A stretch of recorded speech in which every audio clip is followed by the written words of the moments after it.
মহাপুৰুষ শ্ৰীমন্ত শংকৰদেৱৰ জন্মস্থান বটদ্ৰৱা থানৰ দক্ষিণ পূব দিশত অৱস্থিত ঐতিহ্যমণ্ডিত হলগুৰি সত্ৰৰ নসত্ৰত আজি উখল মাখল পৰিৱেশৰ সৃষ্টি হয়। সাতামপুৰুষীয়া ৰীতি নীতিৰে ধৰ্মীয় পৰম্পৰাক সৰুগত কৰি আজি সত্ৰখনিত অনুষ্ঠিত হৈছে গোসাঁই উলিওৱা মহোৎসৱ।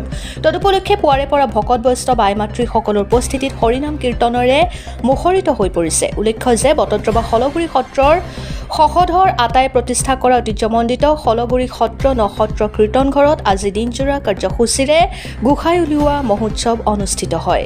পুৱাৰে পৰা ধৰ্মধ্বজা উত্তোলন আইসকলৰ নাম খোল প্ৰসংগৰ পাছতে দুপৰীয়া নাম প্ৰসংগ অনুষ্ঠিত হয়। পাছত সন্ধিয়া বন্তি প্ৰজ্বলন আদি বিভিন্ন কাৰ্যসূচীৰ অন্তত নিশা নসত্ৰ নৱজ্যোতি যুৱ সংঘই ৰাৱণ বধ ভাওনা পৰিৱেশন কৰিব।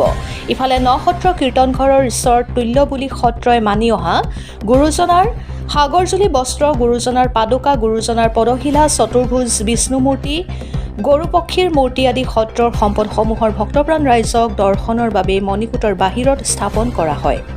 বটদ্ৰৱাৰ পৰা ভিডিঅ' জাৰ্নেলিষ্ট মফিদুল ইছলামৰ সৈতে মজিবুৰ ৰহমানৰ ৰিপৰ্ট, অৰুণোদয় আছাম।